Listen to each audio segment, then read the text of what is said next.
Alright guys, so we've been talking about how to use linear equations to model real-world problems, and we've been looking at some word problems. Today we're going to start to learn how to use data, so like actual information you would gather from an experiment or could find online to get these linear models. So you're going to need your graphing calculator out, and you're going to need to try pushing the buttons along with me today to make sure that you know how to do this. So your graphing calculator is going to be a very important part of doing these problems. So here we go. Linear modeling, when we talk about using data, we talk about finding what's called a best fitting line. And a best fitting line is simply a line that follows the trend of a set of data. So it may not go through all of the points.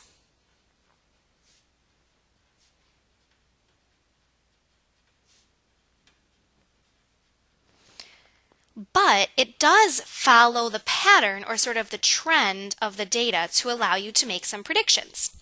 So here's an example where I've graphed a bunch of data, so just like a scatter plot, and I've drawn a line of best fit through the data for you.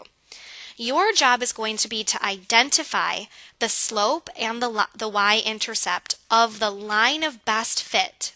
So you're going to look at the line and then write an equation for the line. Now in this problem, I'm going to start by emphasizing that we're doing this information. We're finding this information about the line. So if you notice on the graph here, there are a lot of points that are not directly on top of this line. For our purposes, we only care about the points that are directly on top of the line because we're finding this information for the line of best fit for the data. So a lot of students make mistakes here because when I say find the slope, they just randomly pick 2 points. But we have to choose 2 points that are actually on the line. So I'm going to choose these 2 because why not? To get from this one to this one, I would rise 2, run 1. So my slope would be 2 over 1, which I can reduce to 2. The y-intercept would be where the graph of the line crosses the y-axis. Now if you look at this y-axis, this point, this one, and this one are all on there, but we only care about which one is on the line, which is this one, which crosses at the 1, 2, 3. So my equation, if I've got a slope and a y-intercept, would be y equals 2x plus 3. Now for problem number 2, I'm going to try the same thing. So I'm going to find the slope and the y-intercept of the line. The first thing I like to do is look for the points that are actually on the line. So I like to circle those so I know to ignore everything else. Now my slope here would be down 1, right 2. So negative 1 over 2. You can use any of the points that are on the line to find that slope. It's totally up to you. Now, my y-intercept would be a 7 because that's the place where the line crosses the y-axis. So I would get y equals, my slope is negative 1/2 x plus 7.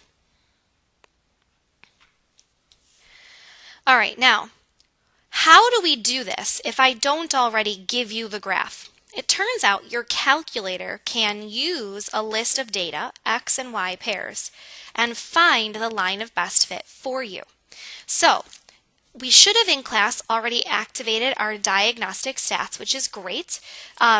You only need to do that once, so we're not going to do that again. But if you have any questions about that, we can talk about it again tomorrow. It says here, when we want to find the line of best fit using a set of data, we use what's called a linear regression on our calculator. So we're going to go through how to enter the data, like what buttons do you push, how to get the linear regression, and practice writing the equation right now. You need to try this along with me, and you need to take very careful notes about the buttons that we push in order to do this. So step 1 is going to be to enter the data. So what buttons do we push to make that happen?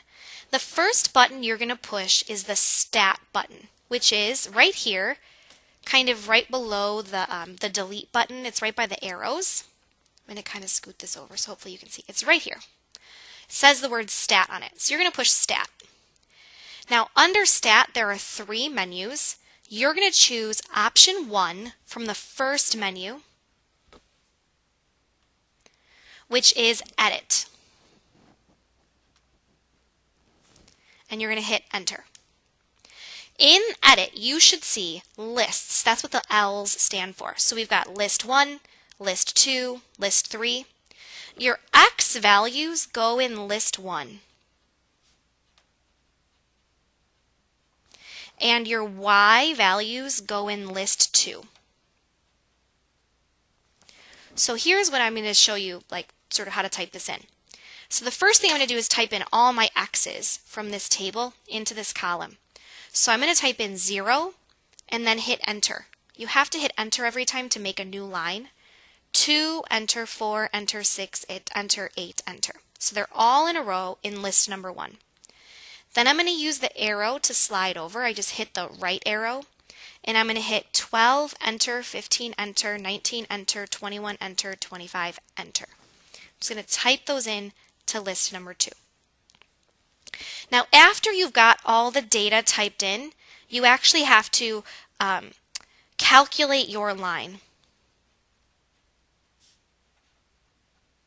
So what buttons do you push to make that happen? Well, once again, you're going to hit the stat button to start. Stat is sort of where you go for all of this stuff. It's a enter some data kind of area of the calculator's menus. Instead of going to the edit, you're going to go to the calc menu, which stands for calculate. So to get there, you see how the edit is highlighted? You just hit the right arrow to move over till calc is highlighted. You're going to choose option 4, which says lin reg, which stands for linear regression. So you can literally hit the option 4, and you should have a long list here of stuff. You're going to hit enter, enter, enter, enter, enter.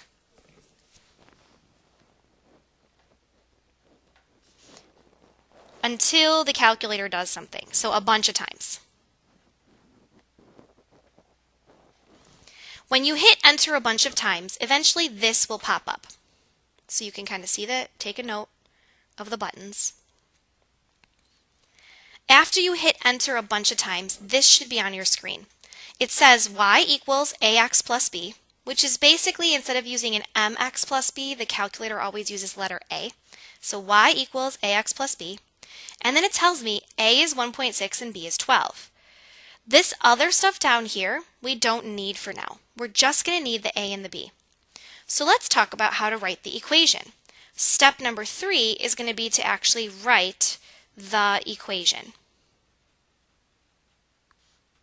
Now you're going to do this on your own. Your calculator gives you the numbers to fill in, you just have to fill them in. So it says y equals, you're going to fill in the a number, 1.6, x, plus the b number, which is 12. And that would be your final answer. Now, when you're doing this, a lot of times you're going to get decimals. You're always going to round to the hundredths. So for example, if there were a bunch of decimals like this one, I would have 2 numbers after the decimal place. I'm always going to round to my hundredths. All right, let's take a look at some examples. Now, I do think the more times that you do this, the better off you are. And I do think that it's sort of like learning to use your phone or any new computer program. You have to do it a bunch of times to learn how to push the buttons. So we're going to do it together. It says in number 1, the numbering system used in Europe for shoe sizes is different from the system used in the US. Use the data in the table to create a model for converting between the two systems. So the first thing we're going to do is define our variables. You'll notice that this is always the first thing that we do because we need to be able to know what these letters stand for in our equations. When I give you a table, the x is always the first row and the y is always the second row. So it says x and we're going to write US shoe size, and y is going to be the European size. Now in order to get the equation, I'm going to need to type in all of this data and use my calculator. So let's go through the process. We're going to go to Stat, which again is right by the arrows down here. We're going to go to Edit, and we've got two lists here. When you go to the top to clear this list, you're going to hit the up arrow until the list name is highlighted and hit Clear. It clears the whole list for you at once. Do not hit Delete. If you hit Delete, it will ruin everything. So just don't hit Delete. I'm also going to clear the next list. So I hit Clear and then Enter. Clear, Enter. It clears the list for me. All right, now I'm going to type all my X's into list number 1. So 1, 3, 5, 7, 9, 11. And I'm going to type all of my Y's into list number 2. 31, 34, 36, 39, 41, and 44.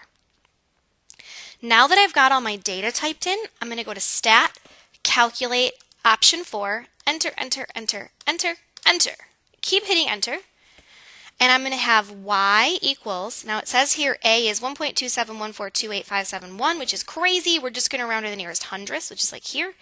The number that comes after the 7 is a 1. So it's not big enough to bump up the 7. 1.27x plus the number that comes after this 7 is also a 1, so it's not big enough to bump it up. So just 29.87, and you're done. Now I know I went through that pretty fast. Your job is to do enough of these problems and practice using your calculator enough to be able to do the problems that fast.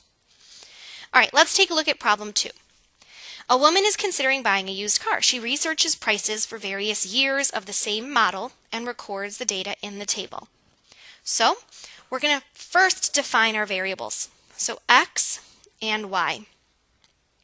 Now we have a special rule about what to do when our X's are years. And the reason is because our calculator doesn't know that these are years. It's going to think you're literally using the number 2000, which is a huge number, or 2001, which is a huge number. So what we usually do is we call, when you're using years, sorry, I'm just going to write this down so that you guys have some notes about it. The first year